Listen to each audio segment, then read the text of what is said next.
on my PC.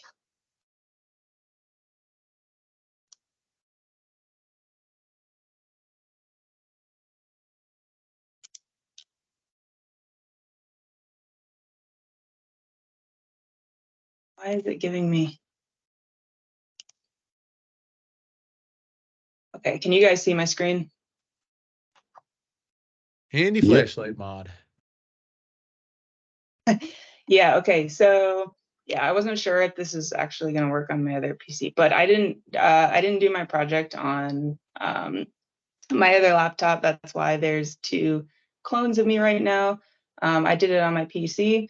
So I recently got into a dystopian horror game called Signalis, and if for those like folks who are not into horror games or like haven't played Signalis, it's basically a dystopian game where you like crash land on this strange planet, and it has this super like retro style where you have a character like called an Elster character, and you're basically like a pilot's assistant, but you're a cyborg. And so it's like super mysterious and like horror based, and you're going around this strange planet trying to figure out why like everything looks dead. So it's pretty cool. I love it. And I thought for my project that I would try to learn how to write a mod. I've never written a mod before. So I actually did 2 things over the course of the week. I figured out, like I ran through some tutorials and figured out like how to actually write a mod and deploy a mod. And then I was able to deploy like some of the mods that you see on the screen here that were written by other devs. I just want to point out this second one in the list, the camera perspective change mod, which is super popular within the game. And then down here, this machete mod.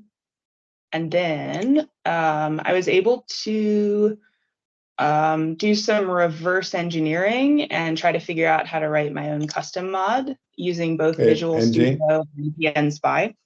Yeah. Sorry, I still see handy flashlight mode displayed, and you were talking about some others, so I'm not sure if your screen is refreshing. Am I the only one seeing?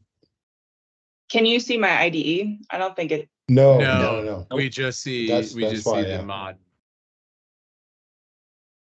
We still see the Nexus mods window with handy flashlight mod page displayed. Oh, what is? Wait, let me share this tab instead.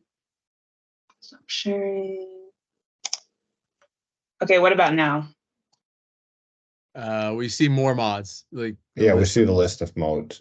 Okay, yeah. So those were all of the mods that I was talking about by other devs. So there's the the camera perspective change mod, and then the machete mod down in the middle here.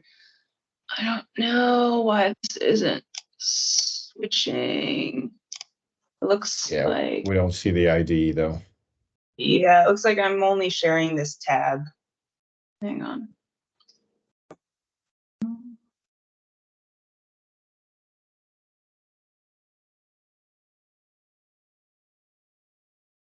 Oh, I think it's because I'm not running the client. I'm running it in the web browser. So it's trying to like share other tabs in the browser. Oh, sorry guys.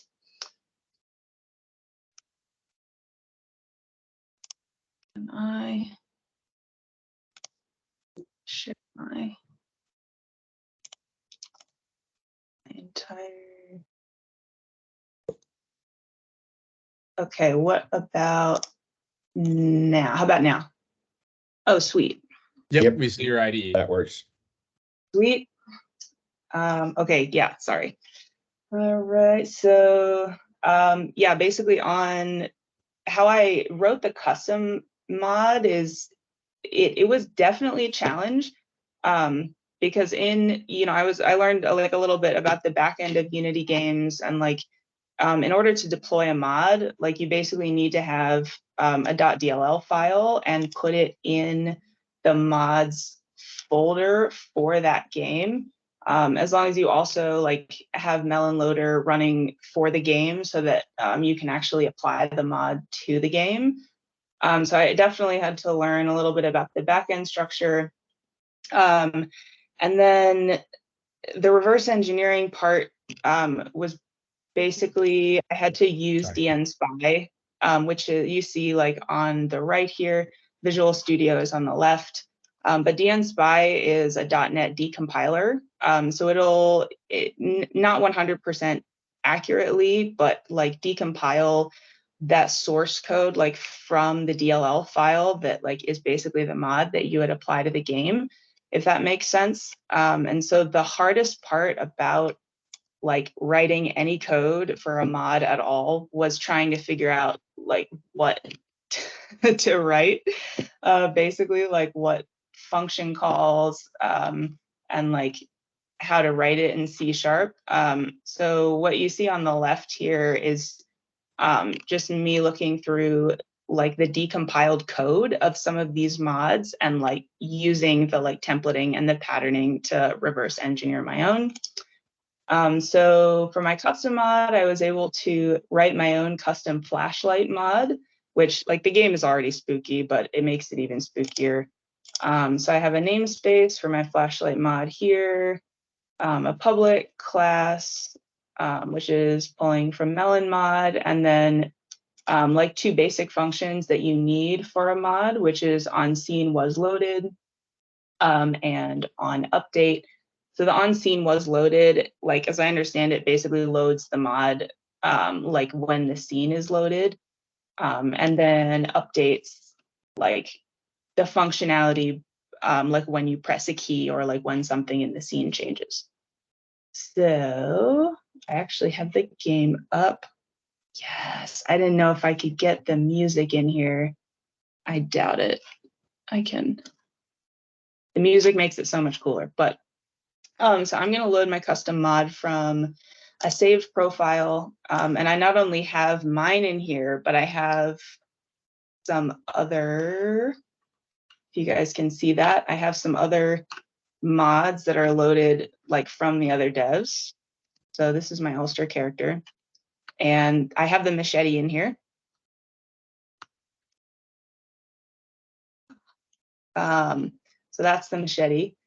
And I have the camera perspective mod change, which I'll show in a second. And my flashlight, my custom mod is a flashlight that toggles on and off with F. So if I press F, boom, on, off.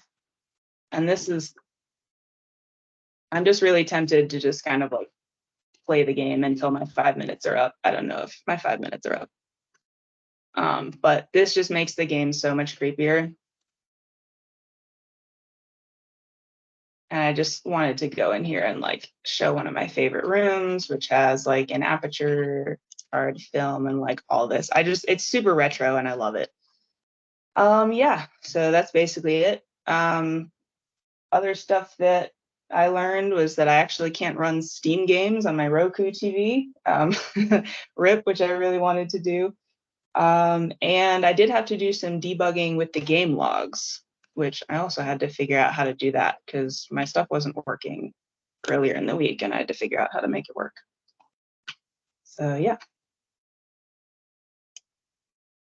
And actually, let's not quit out of this.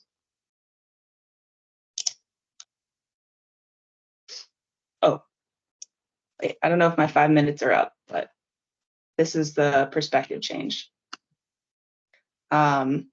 And if I go back into the game logs, oops, can actually see among like some other errors that I was trying to work through at the end of the week that the debug logs actually show like the camera perspective change has been deployed, like this mod is deployed, that mod is deployed, and some info logs about it. So yeah, that's me.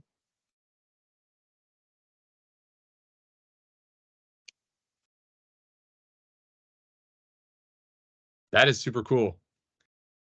Thank you. I don't know who else.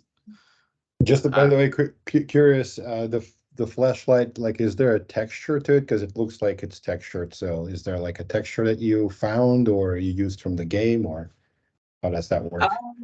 Yeah, there was, well, so I think it's just a general like Elster like like character flashlight object that already exists within the game, and so it is already textured.